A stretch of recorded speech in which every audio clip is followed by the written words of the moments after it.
Cybersecurity is challenging. It's something that's evolving. It's a cat and mouse game between people that want to do malicious things, that want to do fraud and use technology to really enable that.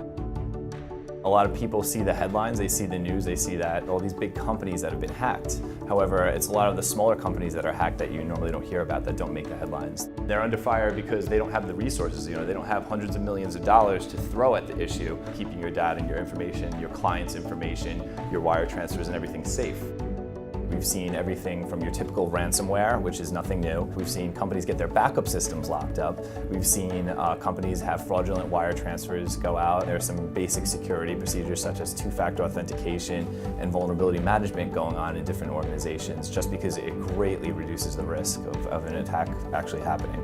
The majority of the stuff that you can do to protect yourself on a personal level, as well as protecting your organization, a lot of that stuff is very low cost. You want to do training for your employees. You want to make sure that your employees are given every tool necessary to be able to defend themselves and reduce the spread of malware, ransomware, as well as credential harvesting, where bad guys steal your usernames and passwords and then try to log in as you. We have the Internet of Things, they're calling it. So you have all these crazy smart devices now. They are online and they're vulnerable to a whole plethora of attacks. You want to make sure that you deploy some kind of visibility on your network and your endpoint devices so that you have some insight when malicious things do happen and teams can act appropriately. With the rise of artificial intelligence, machine learning, we're starting to see more defensive things that people can deploy that are kind of disruptive to the cybersecurity space and can add a ton of value. You have to do what makes sense for your business at the end of the day. There's a lot of free things that companies can do that they don't even realize it, so we're happy to help spread the education and spread the knowledge and give people the tools to better defend themselves.